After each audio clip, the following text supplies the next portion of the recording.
آج ہم آپ کو لے کر چلتے ہیں برما یعنی میانمار کے ان دور افتادہ علاقوں اور گاؤں کی طرف جہاں مسلمان برادری اپنی شناخت اور بقا کی جدوجہد میں مصروف ہے۔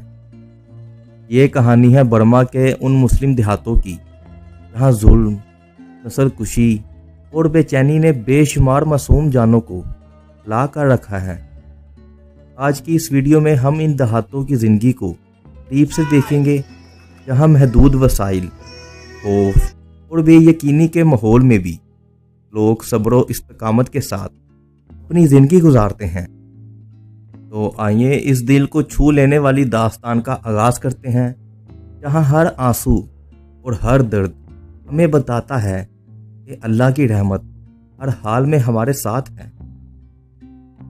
لیکن آگے بڑھنے سے پہلے اس ویڈیو کی ریسرچ کے دوران میری نظروں سے ایک ویڈیو گزری جس کے ایک کلپ میں پاکستانی ولاگر کہتا ہے کہ میں پاکستان سے ہوں۔ سب پاکستان کا نام سنتے ہی اٹھ کھڑے ہوئے اور باقاعدہ پوچھا بھی کہ آپ لاہور سے ہیں؟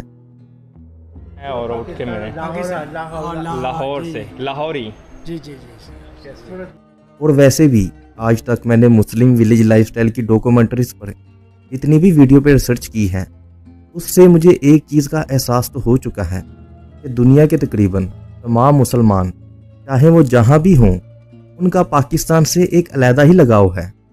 اور یہاں سے مجھے ایک اور واقعہ بھی یاد آیا جب 1998 میں پاکستان نے ایٹومک دھماکے کیے۔ اس وقت جہاں بھی مسلمانوں پر ظلم ہو رہا تھا، چاہے وہ فلسطین کے ہوں یا کسی اور ملک سے، انہوں نے یہ نہیں کہا پاکستان نے ایٹومک بم بنا لیا ہے، انہوں نے یہ کہا کہ ہم نے ایٹومک بم بنا لیا ہے۔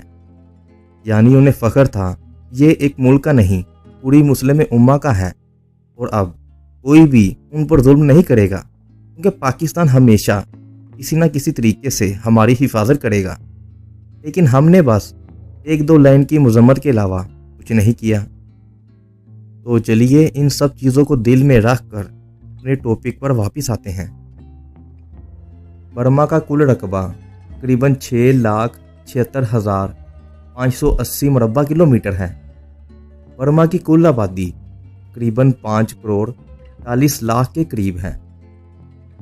برما میں مسلم آبادی کا تخمینہ تقریباً 25 سے 30 لاکھ افراد پر مشتمل ہے، جو کہ کل آبادی کا تقریباً 5 سے 4% بنتا ہے۔ برما میں اسلام صدیوں پہلے تاجروں اور صوفی بزرگوں کے ذریعے پہنچا۔ رفتہ رفتہ یہاں مسلمان برادریوں نے اپنے گاؤں اور بستیاں آباد کیں، جہاں مساجد، مدارس اور اسلامی روایات کو فروغ دیا۔ برما میں سیاسی تبدیلیوں اور فرقہ وارانہ فسادات کے باعث مسلمان برادری کو کافی مشکلات کا سامنا ہے۔ بہت سے علاقوں میں مسلمانوں کو اپنی زمینیں چھوڑنے پر مجبور کیا گیا، جس کی وجہ سے لوگ کیمپوں اور خستہ حال دیہاتوں میں نہ لینے پر مجبور ہوئے۔ بیشتر مسلمانوں کے دیہات زیادہ تر بانس اور لکڑی کے عارضی گھروں میں رہتے ہیں، جنہیں ترپال یا پتوں سے ڈھانپا جاتا ہے۔ لیکن بارشوں اور شدید گرمی کے موسم میں یہ گھر اکثر تباہی کے دہانے پر پہنچ جاتے ہیں۔ دیہاتوں کے لوگ کھیتی باڑی، ماہی گیری یا پھر چھوٹے موٹے کاروبار سے ہی اپنا گزر بسر کرتے ہیں۔ حکومتی پابندیوں اور خوف کے ماحول کی وجہ سے اکثر انہیں اپنی پیداوار کو منڈیوں تک پہنچانے میں دشواری ہوتی ہے۔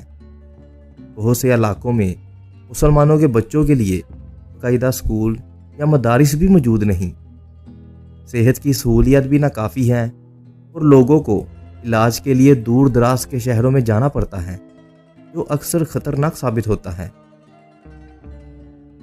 کچھ دیہاتوں میں فوجی دستوں کی موجودگی لوگوں کے لیے خوف کا باعث بنی ہوئی ہے، کیونکہ کسی بھی لمحے کاپوں یا گرفتاریوں کا خدشہ رہتا ہے، جس کی وجہ سے یہاں کے لوگ آزادی سے نقل و حرکت بھی نہیں کر سکتے۔ مسلمان برادریوں کے پاس شناختی کاغذات نہ ہونے کے باعث انہیں قانونی مسائل کا سامنا بھی کرنا پڑتا ہے۔ بہت سے لوگوں کو اپنی شہریت ثابت کرنے میں دقت پیش آتی ہے، جس سے تعلیم، صحت اور روزگار کے مواقع محدود ہو جاتے ہیں۔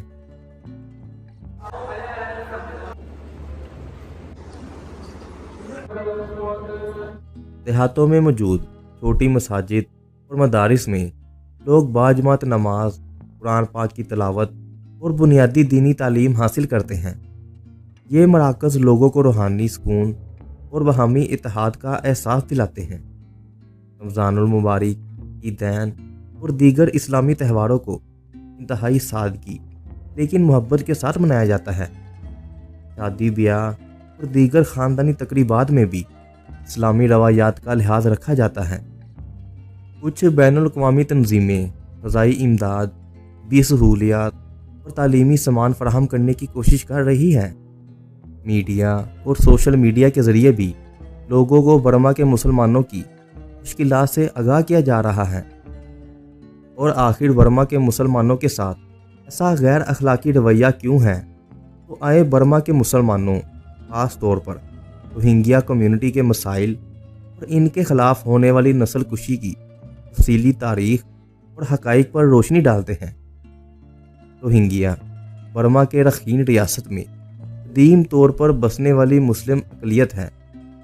تاریخی دستاویزات اور زبانی روایات سے معلوم ہوتا ہے کہ روہنگیا اس علاقے میں صدیوں سے آباد ہیں، مگر انہیں مقامی غیر مسلم آبادی سے مختلف سمجھا جاتا ہے، کیونکہ برما برطانوی حکومت کے دوران روہنگیا کو ایک محسوس سماجی حیثیت دی گئی تھی، لیکن آزادی کے بعد قومی شناخت کے معاملات نے ان کی حالت کو مزید پیچیدہ بنا دیا۔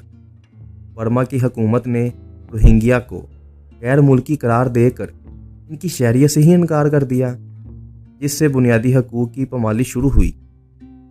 آزادی کے بعد سے ہی روہنگیا مسلمانوں کے خلاف امتیازی سلوک شروع ہے۔ انہیں اکثر غیر ملکی قرار دیا گیا، جس کی بنا پر انہیں سماجی، تعلیمی اور اقتصادی حقوق سے محروم رکھا گیا۔ 2000 کے آغاز سے ہی مختلف ادوار میں روہنگیا کے خلاف فسادات اور فوجی حملے ہوئے، خاص طور پر 2012، 2016 اور 2017 میں بڑے پیمانے پر تشدد کے واقعات رونما ہوئے، جن میں ہزاروں افراد ہلاک ہوئے اور لاکھوں کو بے گھر کیا گیا۔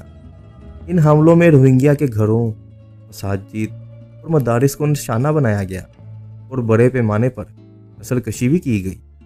یہ حملے مذہبی تعصب، قومی انتہا پسندی اور سیاسی مفادات کے ملاپ کا نتیجہ تھے۔ مقامی بدعنوان عناصر اور کچھ سخت پاختہ بدھ مت کے انتہا پسند تنظیمیں روہنگیا کو غیر ملکی قرار دیتے ہوئے ان کے خلاف نفرت انگیز بیانات اور کارروائیاں کرتی رہیں۔ بین الاقوامی رپورٹس اور انسانی حقوق کی تنظیموں نے ان واقعات کو نسل کشی کے زمرے میں شامل کیا ہے۔ تشدد اور فوجی حملوں کے باعث لاکھوں روہنگیا بے گھر ہو چکے ہیں۔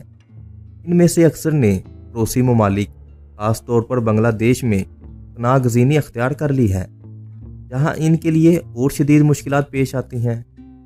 امتیازی سلوک اور سیاسی عدم تسلیمی کے باعث روہنگیا کو تعلیمی اداروں، صحت کی سہولیات اور روزگار کے مواقع سے محروم رکھا گیا ہے۔ ان کی معاشرتی ترقی اور اقتصادی حالت مسلسل تنزلی کا شکار رہی ہے۔ ان واقعات کی خبروں کے بعد عالمی برادری نے شدید تشویش کا اظہار کیا۔ انسانی حقوق کی تنظیمیں، اقوام متحدہ اور دیگر بین الاقوامی ادارے برما حکومت پر تنقید کرتے ہوئے روہنگیا کے خلاف ہونے والے ظلم و ستم کو روکنے کی کوشش میں مصروف ہیں۔ کچھ بین الاقوامی عدالتوں اور تحقیقات نے برما کے فوجی افسران اور سیاسی رہنماؤں کے خلاف جرائم اور نسل کشی کے الزامات عائد کیے ہیں۔ تاہم سیاسی پیچیدگیوں، قومی خود مختاری کے دعووں کی بنا پر مکمل انصاف فراہم کرنا مشکل ہو گیا ہے۔ ابھی بھی لاکھوں روہنگیا بنگلہ دیش اور دیگر ممالک میں پناہ گزین ہیں۔ ان کی صورتحال نہ صرف انسانی بحران کا سامنا کر رہی ہے، بلکہ ان کے مستقبل کے حوالے سے بھی شدید تشویش ہے۔